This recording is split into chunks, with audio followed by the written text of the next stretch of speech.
Hello दोस्तों, आज की इस वीडियो में 4 सवाल बहुत ही आसान शॉर्ट ट्रिक से करवाए जाएंगे, इसलिए वीडियो को पूरा अंत तक जरूर देखिएगा। तो आइए दोस्तों, ये पहला सवाल देखते हैं। एक विक्रेता किसी वस्तु को क्रय मूल्य से 60% अधिक अंकित करता है और अंकित मूल्य पर 44% की छूट देता है, तो उसे कितने प्रतिशत की हानि होती है हमें बताना है दोस्तों। तो देखिए दोस्तों, इस टाइप के क्वेश्चन को करने के लिए मैं आपको शॉर्ट ट्रिक बताता हूँ। इसमें वो क्या पूछ रहा है कि उसे कितने प्रतिशत की हानि होती है। ठीक है, इसके लिए अगर आपको क्रय मूल्य और विक्रय मूल्य पता लग जाए तो आप हानि आराम से बता दोगे। तो देखिए, मैं आपको डायरेक्ट क्रय मूल्य और विक्रय मूल्य निकालने की ट्रिक बताता हूँ। ठीक है, इसे मैंने दोनों को लिख लिया है, क्रय मूल्य विक्रय मूल्य। अब देखिए, क्रय मूल्य पे वो क्या कर रहा है, 60% अधिक अंकित कर रहा है उसे। ठीक है, तो मान लेंगे क्रय मूल्य कितना है, 100 था। ठीक है, ये ट्रिक बता रहा हूँ दोस्तों। तो देखिए, 60% अधिक अंकित करता है। ठीक है, यानी 100 में 60 को बढ़ा देता है। ठीक है, तो मैंने 60 बढ़ा दिया, 100 में जमा कर दिया 60, 160 लिख दिया। ठीक है दोस्तों, अब बोल रहा है अंकित मूल्य पर 44% की छूट देता है। ठीक है, छूट मतलब कमी करता है। तो मैंने क्या करना है, यहाँ पे दोबारा 100 लिख लिया और 44 की इसमें छूट कर दी, यानी घटा दिया 44। तो ये कितना आ जाएगा दोस्तों, 56 आ जाएगा। ठीक है, 44 घटा के लिख लेना है। ठीक है, बस ये दो ही चीज़ें हमें दी हुई हैं।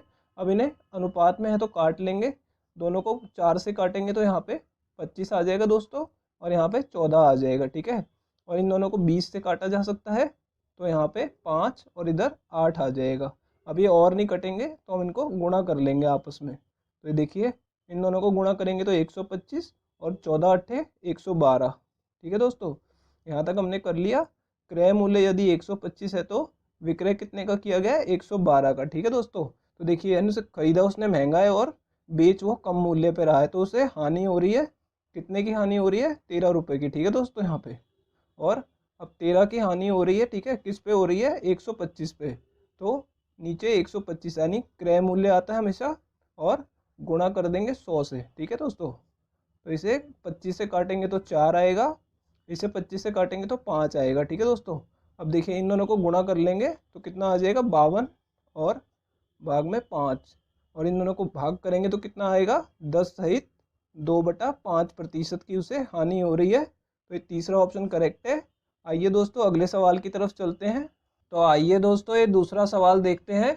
एक बेईमान दुकानदार अपने सामान को 5% लाभ पर बेचने का दावा करता है, लेकिन 1 किलो के बाट के स्थान पर 900 ग्राम के बाट का प्रयोग करता है, तो उसका वास्तविक लाभ प्रतिशत कितना है, ये हमें बताना है दोस्तों। तो देखिए दोस्तों, ये जो इस टाइप के क्वेश्चन होते हैं, जो बेईमान दुकानदार वाले, इसको करने की बहुत ही आसान शॉर्ट ट्रिक मैं आपको आज बताने वाला हूँ, उसे ध्यान से देखिएगा। वो हमसे क्या पूछ रहा है, वास्तविक लाभ प्रतिशत पूछ रहा है। तो इसमें भी मैं आपको डायरेक्ट क्रय मूल्य और विक्रय मूल्य निकालना सिखा दूंगा, जिससे दोस्तों आपको बहुत ही आसानी होगी लाभ प्रतिशत निकालने में। देखिए, आपको क्रय मूल्य किसको लेना है, वो बोल रहा है 1 किलो के बाट के स्थान पे वो 900 ग्राम के बाट का प्रयोग करता है। ठीक है दोस्तों, तो ये जो 900 ग्राम है ना, आपको डायरेक्ट इसको अपने क्रय मूल्य में लिख लेना है। ठीक है, कि 900 रुपये उसका क्या है, क्रय मूल्य। ठीक है, यहाँ पे आपको सीधा देख के लिख लेना है। और विक्रय मूल्य आपको कैसे निकालना है, देखिए, उसे 1 किलो के बाट का प्रयोग करना था, तो 1 किलो में कितने ग्राम होते हैं दोस्तों, 1000 ग्राम। तो आप यहाँ पे 1000 लिख लीजिए। ठीक है, और वो दावा क्या करता है, 5% का लाभ पे वो बेचता है। ठीक है, उसने दावा किया है, तो आपको क्या करना है, इस 1000 में 5% की वृद्धि कर देनी है। कैसे, इसे 105% से गुणा कर देंगे। ठीक है दोस्तों, 105% मतलब 105/100। ठीक है, और 2 जीरो से 2 जीरो कट जाएंगी, तो 105 को 10 से गुणा करेंगे तो कितना आ जाएगा दोस्तों, 1050 रुपये। ठीक है, तो ये हमारा विक्रय मूल्य आपको इस तरीके से निकाल लेना। ठीक है, यानी वो 900 का खरीदता है और 1050 का बेचता है। ठीक है दोस्तों, तो उसे लाभ कितने का हो रहा है, लाभ उसे हो रहा है, दोनों का अंतर निकाल लीजिएगा, 150 रुपये का लाभ हो रहा है। ठीक है दोस्तों, पूछ रहा है उसका वास्तविक लाभ प्रतिशत कितना है, प्रतिशत में बदलेंगे तो कैसे होगा, 150 रुपये का लाभ हो रहा है, और लाभ किस पे हो रहा है, क्रय मूल्य पे, यानी भाग किससे करेंगे, 900 रुपये से, और गुणा कर देंगे 100 से प्रतिशत में बदलने के लिए। अब देखिए, 0 से 0 कट गया, और यहाँ पे 15 से काटेंगे तो 1 आएगा, इसे 15 से काटेंगे तो 6 आएगा। तो 1/6 को क्या लिखते हैं दोस्तों हम, 16 सहित 2/3%। ठीक है, तो यानी उसे वास्तविक लाभ इतने का हो रहा है। तो ये तीसरा ऑप्शन करेक्ट है। आइए दोस्तों, अब अगले क्वेश्चन की तरफ चलते हैं। तो दोस्तों, हम ये अगला सवाल शुरू करें उससे पहले दोस्तों, अगर आप लोग चैनल पे नए हैं तो चैनल को सब्सक्राइब जरूर कर लीजिएगा, और दोस्तों नोटिफिकेशन बेल को ऑन करना मत भूलिएगा, ताकि आपको आने वाली सभी वीडियोस के नोटिफिकेशन मिलते रहें। तो आइए दोस्तों, अभी अगला सवाल देख लेते हैं। तीन क्रमागत छूट 10%, 25% और 40% किस एकल छूट के बराबर है, ये हमें बताना है दोस्तों। तो देखिए दोस्तों, इसमें तीन क्रमागत छूट की एकल छूट निकालनी है, तो इसके लिए मैं आपको बहुत ही आसान शॉर्ट ट्रिक बताने वाला हूँ। इसमें हम क्या करेंगे, इसमें अनुपात निकालेंगे हम अंकित मूल्य का और विक्रय मूल्य का। ठीक है दोस्तों, दोनों का अनुपात हम निकालने वाले हैं। तो देखिए, अंकित मूल्य के नीचे पहले आपको 100 लिख लेना है दोस्तों। ठीक है, कि हमने अंकित मूल्य कितना लिया, 100, और यहाँ पे हमें उसे 10% की छूट देनी है अंकित मूल्य पे।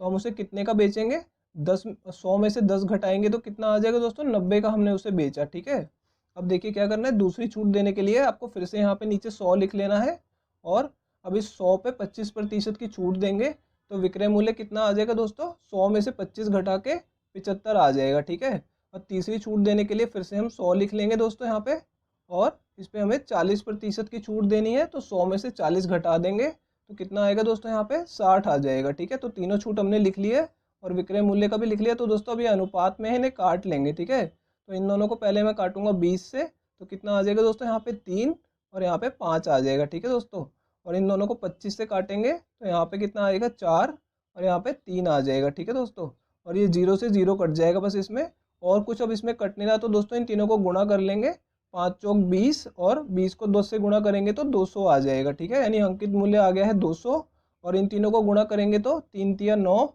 9 नीम 81, यानी कि हमने 200 वाली वस्तु को कितने का बेचा है दोस्तों, 81 का बेचा है। तो यहाँ पे हमने छूट कितने की दी है, दोनों का आपको अंतर निकाल लेना है। तो इसका अंतर आ जाएगा दोस्तों 119 रुपये, यानी हमने 119 रुपये की छूट दी है। अब इसे प्रतिशत में बदलना होगा, तो क्या करेंगे दोस्तों, हमने छूट लिख लिया, कितने की छूट मिली है, और नीचे हम लिखते हैं अंकित मूल्य। अंकित मूल्य कितना है दोस्तों, 200 रुपये। 200 पे छूट दी गई है तो 200 को नीचे लिख लेना है और गुणा कर देना है दोस्तों 100 से। तो ये 2 0 से 2 0 काट लेंगे, और 119 को जब 2 से भाग करेंगे तो कितना आ जाएगा दोस्तों, 59.5%। ठीक है, तो ये हमारा आंसर होगा, और ये दूसरे वाला ऑप्शन करेक्ट है दोस्तों। तो आइए दोस्तों अब अगले सवाल की तरफ चलते हैं। दोस्तों एसएससी जीडी की तैयारी के लिए मैंने और भी बहुत सारी वीडियो बनाई हुई हैं, उनकी प्लेलिस्ट का लिंक मैं आपको डिस्क्रिप्शन बॉक्स में दे दूंगा दोस्तों, आप उन वीडियो को ज़रूर देखिएगा। तो आइए दोस्तों अब ये चौथा सवाल देखते हैं। एक कंपनी अपने सामान पर ग्राहकों को 15% छूट देती है। यदि छूट देने के बाद भी कंपनी को 19% का लाभ होता है, तो सामान का अंकित मूल्य उसके क्रय मूल्य से कितने प्रतिशत अधिक है, यह हमें बताना है दोस्तों। तो देखिए दोस्तों, इसमें क्या पूछा जा रहा है कि अंकित मूल्य उसके क्रय मूल्य से कितने प्रतिशत अधिक है। ठीक है दोस्तों, जब भी आपको ऐसा क्वेश्चन आएगा और जहाँ पे अंकित मूल्य और क्रय मूल्य की बात की जा रही होगी, तो इसके लिए शॉर्ट ट्रिक है जहाँ पे डायरेक्ट हम क्रय मूल्य और अंकित मूल्य का अनुपात निकाल लेंगे। ठीक है दोस्तों, कैसे निकलेगा, क्रय मूल्य निकालने के लिए 100 में से छूट का प्रतिशत जो दिया हुआ है इसको घटा लेंगे, और यहाँ पे अंकित मूल्य निकालने के लिए लाभ का जो प्रतिशत दिया हुआ है उसको 100 में जमा कर लेंगे। ठीक है दोस्तों, तो देखिए अब इसे करते हैं। 100 में से छूट कितनी दी जा रही है, 15, तो 100 में से 15 घटाएंगे तो कितना आ जाएगा दोस्तों, यहाँ पे 85 आ जाएगा। ठीक है, और अनुपात में कितना आएगा, 100 जमा लाभ, यानी 100 में 19 जोड़ेंगे तो 119 आ जाएगा। ठीक है दोस्तों, अब ये दोनों 17 से भाग हो जाएंगे, तो हम इन्हें काट लेंगे 17 से, तो ये 5 पे कटेगा और ये 7 पे कटेगा, 17 7 119 होता है। ठीक है दोस्तों, तो यदि क्रय मूल्य 5 है तो अंकित मूल्य उसका कितना किया गया, 7। ठीक है, तो अब क्या पूछ रहा है कि अंकित मूल्य उसके क्रय मूल्य से कितने प्रतिशत अधिक है। ठीक है, तो पहले तो देख लेंगे कितना अधिक है। ठीक है, क्रय मूल्य से ये 2 अधिक है अंकित मूल्य। ठीक है, अब प्रतिशत कैसे निकलेगा दोस्तों, यहाँ पे लिख लेंगे कितना अधिक है और किससे अधिक है, 5 से अधिक है, तो यानी भाग में हमें 5 से भाग करना है। ठीक है, और प्रतिशत में बदलने के लिए 100 से गुणा कर देंगे। तो ठीक है दोस्तों, अब इसे 5 से काटेंगे तो कितना आएगा, 20 आ जाएगा, और 20 दूनी 40 आ जाएगा दोस्तों, यानी कि 40% अधिक है। तो ये हमारा आंसर होगा दोस्तों, ये तीसरा ऑप्शन करेक्ट है। दोस्तों अगर ये वीडियो आपको पसंद आई हो तो इसे लाइक ज़रूर कीजिएगा। इस वीडियो को यहीं ख़त्म करते हैं, आपसे मिलेंगे अब अगली वीडियो में।